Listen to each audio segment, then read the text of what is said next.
So let's start out with the red personality. Those of you who had a majority or quite a few points in A, you have a lot of characteristics of what's called a red personality. And if you aren't very high in that, I guarantee you, you will recognize a lot of these traits in some of your family members that are red personalities. Now, as we go through each of these, there's not a personality that's better than the other. They all have different qualities that can make you unique and make you successful. And again, those weaknesses you can work on and change your personality a little bit. So to understand red personalities, the first thing you have to understand is rule number 1. And this is the most important rule. And that is they're always right. Red personalities always have to be right. They're kind of the right fighters. And even sometimes when they might not be right, they like to really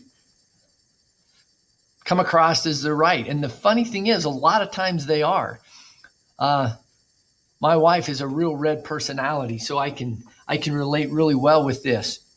Now, rule number 2 is also important, and rule number 2 is refer to number 1. If you forget, go back to 1. They're always right. They are a very strong personality, as we'll talk about as we go through some examples at the end of this presentation. One of the great qualities of a red personality, and I think this is one that all of us could incorporate, but red personalities, they get things done now. If you ask them to do something and they say they'll do it now. They hate long lists. Usually red personalities, if they have something to do, will write it down, get a Post-it note, put it somewhere in their phone or something, and they want to get that off the list just right now. And so they're very dependable. Like I said, if you ask them to do something, they say they will. You can count on them that they get that done now. They're not usually your procrastinators. They like to get things done immediately and not have to worry about it anymore, which is a real positive, but it can also be a negative. As you'll see, another characteristic is they have very little patience. They have little patience when they get these long lists. They get some anxiety, and also they tend to have not a lot of patience with others that don't get things done now.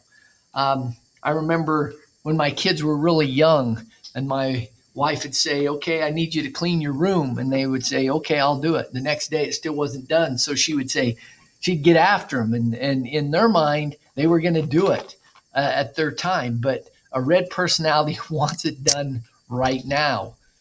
So that's something that sometimes reds have to work on as far as stress is concerned. They are very responsible. If you ask a red personality, will you do something, and they say they will, you can pretty much count on them getting it done. They're very responsible, which is another great quality in red personality. You can see that red personalities are a lot of times leaders of organizations, companies, teams, whatever, because of those traits. And they like to be in charge a lot of times. Now, a lot of people consider reds bossy. In fact, if you were a strong red personality, I could almost guarantee you sometime in your life, in fact, probably numerous times, you've been called bossy. Next is they are very direct and get to the point. They don't beat around the bush. If they were to walk by you and they heard you talking about their friends and it irritates them, they're going to come right to you and say, knock it off. They're not going to say, oh man, that's beautiful weather out there, and by the way, please don't talk about my friend. They're very direct, and they do get to the point.